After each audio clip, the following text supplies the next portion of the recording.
Hello students, welcome to winter classes. और आज की क्लास हम स्टार्ट करने वाले हैं कक्षा 9वीं का पाठ 5वां, जिसका नाम है वृष्टि या आप लोग बोल सकते हो वर्षा। इसके पहले स्टूडेंट्स एक वीडियो मैंने इस पाठ के ऊपर बनाया हुआ है, जिसके अंदर मैंने बताया है कि वृष्टि के अलग अलग रूप कौन से हैं, जैसे ओला क्या होता है, बारिश कैसे होती है, हिम क्या होता है। ठीक है, इन सभी चीज़ों के बारे में मैंने पिछली वीडियो के अंदर बताया हुआ है। यदि आप लोगों ने उस वीडियो को नहीं देखा है तो प्लीज़ आप लोग उस वीडियो को देख लीजिएगा, ताकि आपको समझ में आ जाए इसका बेसिक नॉलेज।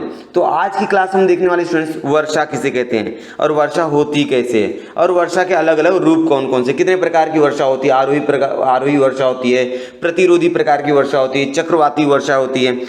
आरोही वर्षा कैसे होती है, ठीक है, प्रतिरोधी प्रकार की वर्षा किस प्रकार होती है, चक्रवाती वर्षा कैसे होती है, इन सभी चीज़ों के बारे में, इन सभी टॉपिक के बारे में हम लोग इस वीडियो के अंदर बात करने वाले हैं। तो यदि स्टूडेंट्स अभी तक आप लोगों ने चैनल को सब्सक्राइब नहीं किया है तो प्लीज़ चैनल को सब्सक्राइब कर दीजिए, क्योंकि इसी तरह की इन्फॉर्मेटिव वीडियोस आपको इस चैनल पर मिलती रहेगी। तो चलिए वीडियो को स्टार्ट करते हैं। तो स्टूडेंट्स सबसे पहले हमारा टॉपिक स्टार्ट करने से पहले वृष्टि क्या होती है या बारिश कैसे होती है उसको समझने से पहले हम लोग एक प्रयोग को समझेंगे, फिर उस प्रयोग के माध्यम से हम लोग टॉपिक को समझने का प्रयास करेंगे। चलो बारिश करें। चूंकि स्टूडेंट्स इस प्रयोग के बारे में मैंने पिछली वीडियो में बताया हुआ है, यदि आपको याद होगा तो अच्छी बात है, नहीं याद है तो फिर से देख लीजिए। यहाँ पर साहित्य इकट्ठा करें। क्या क्या साहित्य लेना है, धातु का ढक्कन, कांच की बरनी लेना है, कांच की बरनी लेना है और उसके ऊपर धातु का ढक्कन होना चाहिए। कांच की बरनी लेना है और उसके ऊपर क्या लगाना चाहिए, धातु का ढक्कन। एक कील लेना, हथौड़ा लेना है, गर्म पानी, बर्फ के टुकड़े, मुट्ठी भर मोटा सा नमक। बर्फ के टुकड़े लेना, मुट्ठी भर मोटा नमक। मोटा नमक आप लोगों को मालूम होगा। धातु की ढक्कन वाली कांच की बरनी लीजिए, जो कांच की बरनी उसके अंदर ले लिया मैंने। बरनी का ढक्कन निकालिए, बरनी का ढक्कन निकाल दो। ढक्कन की ऊपरी सतह में कील और हथौड़ी की सहायता से टोचे लगाओ। जो ढक्कन रहेगा स्टूडेंट्स, वो जो ढक्कन रहेगा उस ढक्कन में क्या लगाना, टोचे लगा देना कील के माध्यम से। ये टोचे क्यों लगाना आगे मैं बताऊंगा आपको, ठीक है। बरनी में 1/3 मतलब 1/3 भाग में वाष्पयुक्त पानी भर दो। 1/3 मतलब पूरा ना भर के 1/3 पूरा भर में, आधे से ज्यादा पानी उबलता हुआ पानी भर देना आपको। अब कांच की बरनी में टोचे लगाए हुए ढक्कन को कसकर लगा दीजिए। अब इसके ऊपर ढक्कन क्या लगाना, पूरी तरह कस के लगा देना। अब इसके ऊपर जो बर्फ का टुकड़ा था वो बर्फ के टुकड़े और नमक इसके ऊपर रख दिया जाएगा। इसमें चूंकि यहाँ पर पानी गर्म है, इसके अंदर से क्या निकलेगा, वाष्प निकलेगा। वाष्प जब ऊपर जाएगा तो ऊपर ठंडा वातावरण पानी की वजह से, जिसकी वजह से भाप का रूपांतरण किसमें हो जाएगा, वापस पानी में हो जाएगा। किसमें हो जाएगा, पानी में। और यहाँ पर उस टोचों में जो हमने टोचे बनाए हैं, उन टोचों में क्या होगा, पानी की बूंदें इकट्ठा होगी और वापस से वो बूंदें नीचे की तरफ गिरती हुई दिखाई देंगी। इसी तरह से बारिश होती है। ठीक है, समझ में आ गया। अब आगे देखते हैं। भौगोलिक स्पष्टीकरण। बरनी के ऊष्मा पानी की वाष्प हल्की होने से ऊर्ध्वगामी दिशा में जाती है। जो वाष्प है वो हल्की होगी, जिसकी वजह से वो क्या आ जाती है, ऊपर की तरफ जाती है। ऊर्ध्वगामी दिशा मतलब ऊपर की तरफ जाएगी। बरनी पर धातु का ढक्कन कसकर लगाने से पानी वाष्प बरनी से बाहर नहीं जा पाता। अब ढक्कन आपने क्या किया, कस के लगाया, जिसकी वजह से जो वाष्प है वो ढक्कन के बाहर नहीं जा पाता है। बरनी के ढक्कन पर बर्फ रखने पर पानी का वाष्प सघनीभवन हो जाता है। सघनीभवन का होना मतलब क्या होता है स्टूडेंट्स, पहले पानी का वाष्प बनना, क्या बनना, वाष्प बनना, फिर वाष्प से वापस क्या बनना, पानी बनना। इस प्रक्रिया को कहा जाता है सघनीभवन कहा जाता है। ठीक है, परिणामत वाष्प तैयार हुए जल कण ढक्कन की भीतरी सतह पर जमा हो जाते हैं। जो वाष्प से तैयार हुआ जल कण रहेगा वो ढक्कन की अंदरी सतह पर क्या हो जाएगा, जमा हो जाएगा। आप लोग थोड़ा इमेजिन कीजिए, आप लोग सोचिए किस तरह से होता होगा ये। ठीक है, धातु के ढक्कन पर लगाए टोचे, ये जलकण इकट्ठा होकर बूंद के रूप में नीचे गिरते हैं। अब आपने टोचे जो लगाए थे, उन टोचों पर वो बूंद क्या होगा, इकट्ठा होगा और वहां नीचे बूंद टिप टिप टिप करके नीचे गिरता रहेगा। वर्षा के समय वायुमंडल में ऐसी क्रिया बड़ी मात्रा में होती है। जब बारिश का समय होता है तो वायुमंडल में ऐसी क्रिया होती है, क्योंकि आपको मालूम है जमीन पर जो पानी होता है वह सूर्य प्रकाश की वजह से क्या होता है, बहुत गर्म होता है, जिसकी वजह से वाष्प बनकर ऊपर जाता है। और जितना वो ऊपर जाएगा आपको मालूम ऊपर तापमान क्या होगा, उतना कम पाया जाता है, जिसके तापमान कम पाए होने की वजह से इस वाष्प का रूपांतर वापस पानी में हो जाता है और क्या बनता है, वहां पर बादल बन जाता है। क्या बन जाता है, और बादल बन जाता है। जब बहुत सारी पानी की बूंदें इकट्ठा होती है तो उनका द्रव्यमान ज्यादा होने की वजह से पृथ्वी के गुरुत्वाकर्षण की वजह से वो नीचे गिरती है। इसको ही क्या कहा जाता है, बारिश हो रही है। ठीक है स्टूडेंट्स, अब आगे देखते हैं। वृष्टि, वर्षा किसे कहेंगे स्टूडेंट्स, हमें पानी मुख्यतः वर्षा के रूप में उपलब्ध होती है। सही बात है, हमें पानी कहाँ से मिलता है, वर्षा से। यदि वर्षा नहीं होगी या वृष्टि नहीं होगी तो हमको पानी मिलेगा, नहीं मिलेगा। और यदि आप लोग सोच रहे होंगे कि नदी नाले यहाँ से पानी मिल जाएगा, स्टूडेंट्स वो पानी कहाँ से आता है, वो पानी वर्षा के माध्यम से भरता है ना। नदी कुओं में जो पानी आता है या सागर में जो पानी आता है वो कहाँ पानी आता है, वो वर्षा के माध्यम से आता है। वाष्पयुक्त हवा ऊंचाई पर जाने से हवा का तापमान कम हो जाता है। सही बात है, जब वाष्पयुक्त हवा ऊंचाई पर जाएगा उसका तापमान क्या हो जाएगा, कम हो जाएगा। हवा में स्थित वाष्प सघनीभवन होता है। सघनीभवन मैंने बता दिया क्या होता है। उस कारण तैयार हुए जलकण और हवा में स्थित धूलिकण इकट्ठे आकर बादल तैयार करते हैं, और जिसकी वजह से जो हवा के जो जलकण है और जो धूल है, वातावरण का जो धूल है, वो एक साथ आएंगे और क्या तैयार करेंगे, बादल तैयार करते हैं। क्या तैयार करते हैं स्टूडेंट्स, बादल तैयार करते हैं। बादलों में स्थित जलकण आकार में मोटे होने लग जाते हैं, और बादल के अंदर जो जलकण रहेंगे वो आकार में क्या हो जाएंगे, मोटे हो जाते। थोड़ा इमेजिन कीजिए, ठीक है, इसमें थोड़ा इमेजिन करोगे तो आपको समझेगा। यह मोटे जलकण हवा में तैरना संभव न होने से जलकण वर्षा के रूप में वृष्टि होती है, और मुख्य 3 प्रकार से की जाती है। जो वर्षा होती है वो 3 प्रकार से होती है। जैसे पहला प्रकार हमको देखना आरोही, दूसरा प्रतिरोधी, और तीसरा चक्रवाती। तो सबसे पहले समझ लेते हैं आरोही प्रकार की वर्षा किसे कहा जाती है, अथवा अभिसरण वर्षा। ये क्या होता है, इसको पूरा समझते हैं और समझने का प्रयास करते हैं। विषुववृत्तीय प्रदेश, जहां पर गर्मी ज्यादा होती है स्टूडेंट्स। विषुववृत्तीय प्रदेश मतलब जहां पर सूर्य की प्रकाश बहुत ज्यादा होती है, ठीक है, उसको विषुववृत्तीय प्रदेश कहा जाता है। सूर्य की ऊष्मा के कारण भूपटल तापमान बढ़ता है। सूर्य की ऊष्मा की वजह से जो भूपटल है, जो जमीन है, ठीक है, उसका तापमान बढ़ेगा। समीप वाली हवा गर्म हो जाती है, जिसकी वजह से जमीन के आसपास की हवा क्या आ जाएगी, गर्म हो जाएगी, लेकिन ऊपर की हवा क्या आ रही है, ठंडी रहेगी। हवा गर्म होने के कारण प्रसरण होकर ऊंचाई पर जाने लगती है। अब हवा क्या होगी, गर्म हो गई है, जिसकी वजह से उसके अंदर क्या हो रहा है, प्रसरण होगा। प्रसरण होने से हवा का जो घनत्व रहेगा वह क्या हो जाएगा, कम हो जाएगा। और आपको मालूम है जिसका घनत्व कम होता है वो ऊंचाई पर चले जाता है। ऊंचाई पर जाकर हवा ठंडी हो जाती है। ठंडी हवा वाष्प धारण क्षमता कम होती है। अब जो ठंडी हवा है वो वाष्प धारण क्षमता क्या रहेगी, उसकी कम रहेगी।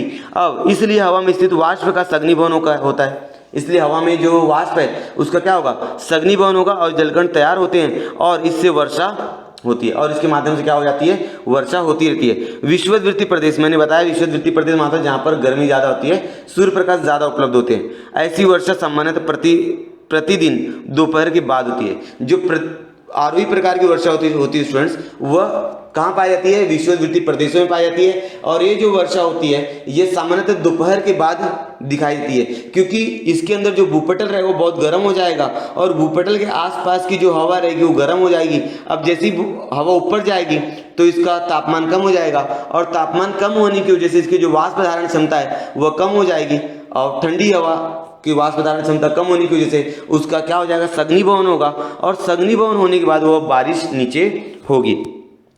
इस प्रकार वर्षा के समय बिजली की कड़कड़ाहट और बादलों की गड़गड़ाहट होती है। जब आरोही प्रकार की वर्षा होती है तो बिजली की आवाज़ और बादलों की आवाज़ आपको सुनाई देगी। अफ्रीका के कागो नदी का कछार, दक्षिण अमेरिका के अमेजन नदी के कछार में विषुववृत्तीय भाग में आरोही प्रकार की वर्षा होती है। ये कुछ स्थान बताए, जैसे अफ्रीका के कागो नदी बता दिया, और दक्षिण अमेरिका में अमेजन नाम की नदी है, जो कक्षा 10वीं में हम लोग डिटेल में पढ़ने वाले हैं। वहाँ पर आपको आरोही प्रकार की वर्षा देखने को मिलेगी। वर्षा का प्रदेश पृथ्वी पर बहुत सीमित है। जो आरोही प्रकार की वर्षा होती है, इस तरह की वर्षाएं बहुत कम जगहों पर होती है, क्योंकि हर एक इलाका विषुववृत्तीय प्रदेशों में नहीं आ पाता है। ठीक है, सूर्य के सीधे मतलब लंबवत दिशा में, मतलब ये पृथ्वी है और सूर्य उसके ऊपर है। अगर ये लंबवत दिशा में मतलब वो इलाका कौन सा, विषुववृत्तीय प्रदेश है, वहां पर तापमान ज्यादा रहेगा।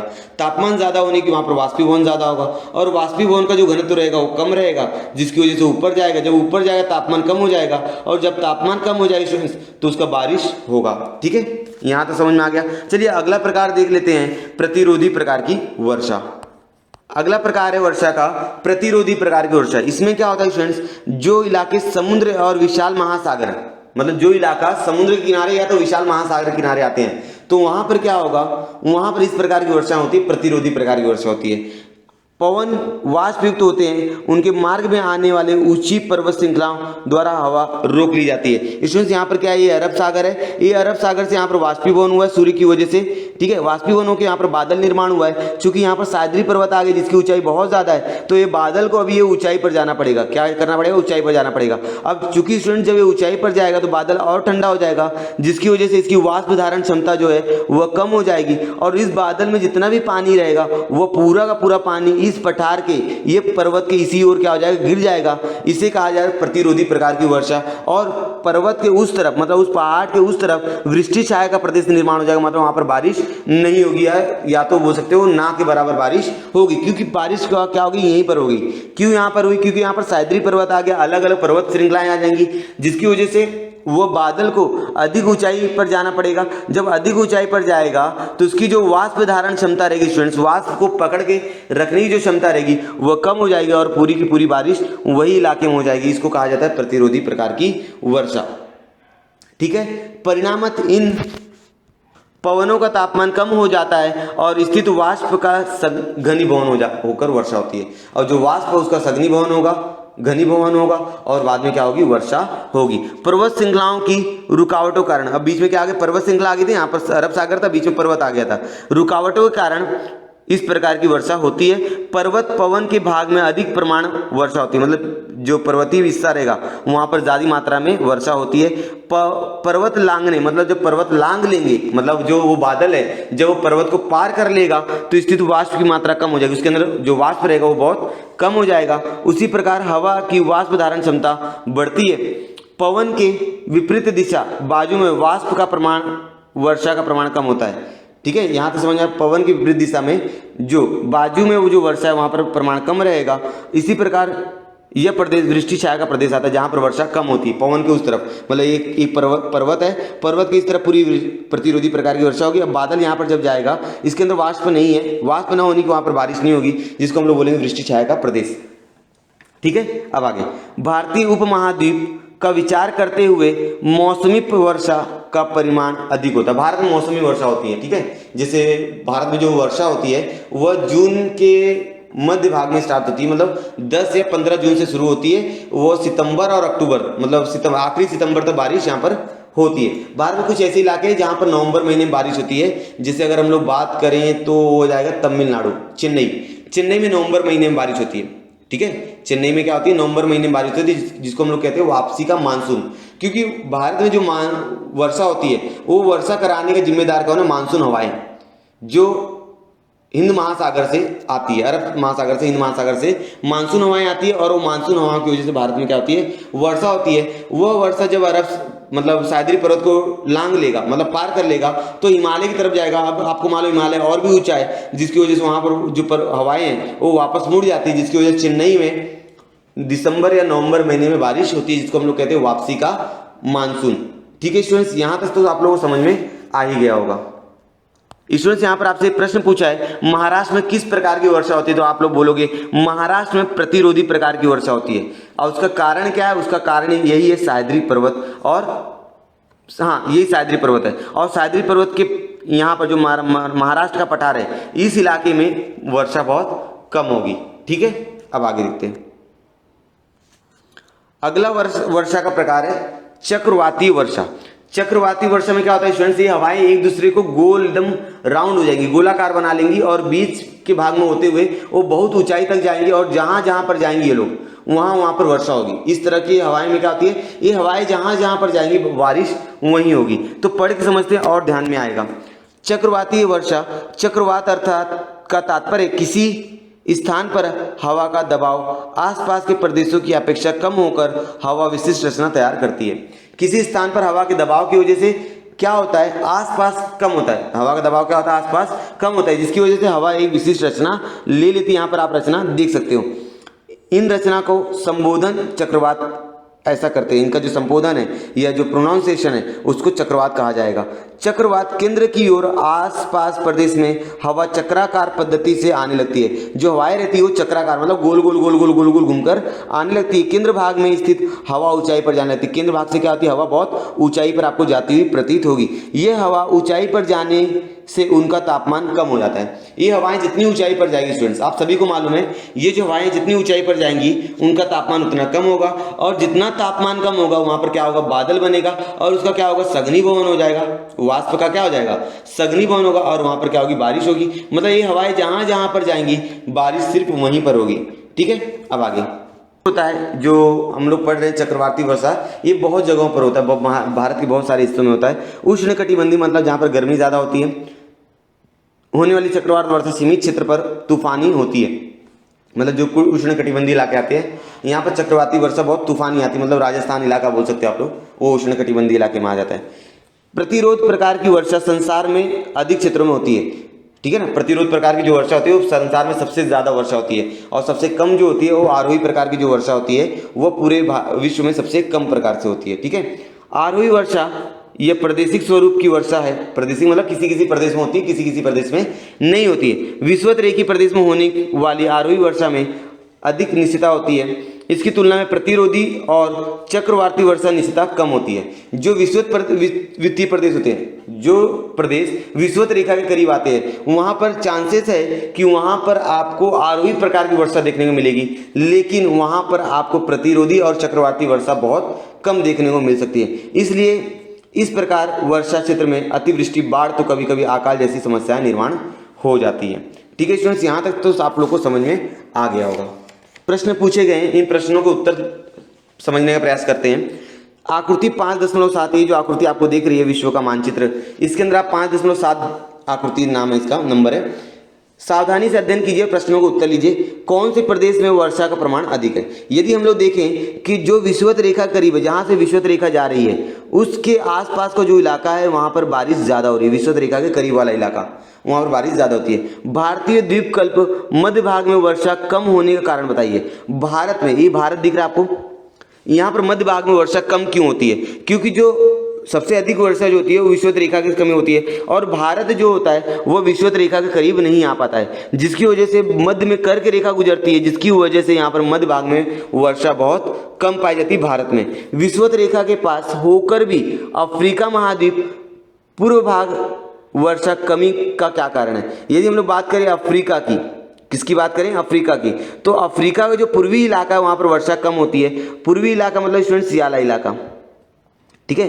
तो यहाँ पर अलग अलग आप लोग बोल सकते हैं विशाल कगार आ जाता है, इसकी वजह से हो जाता है, ठीक है, अलग अलग कारण होते हैं। यूरोप महाद्वीप के चौथा प्रश्न, यूरोप महाद्वीप के पश्चिम क्षेत्र में होने वाली अधिक वर्षा का मात्रा पूर्व की ओर से किस तरह कम है? अगर किसकी बात करें हम लोग? यूरोप महाद्वीप की। कहाँ पर दिख रहा है आपको? यूरोप महाद्वीप। यहाँ पर अगर हम लोग बात करें तो पश्चिमी क्षेत्र में ज़्यादा वर्षा हो रही है और पूर्वी क्षेत्रों में कम वर्षा होती है, क्योंकि पश्चिमी जो क्षेत्र है वह विषुवत रेखा के करीब दिखाई दे रहा है, इसलिए। और जो क्षेत्र विषुवत रेखा के जितना करीब रहेगा वहाँ पर वर्षा की मात्रा उतनी ज़्यादा होती है।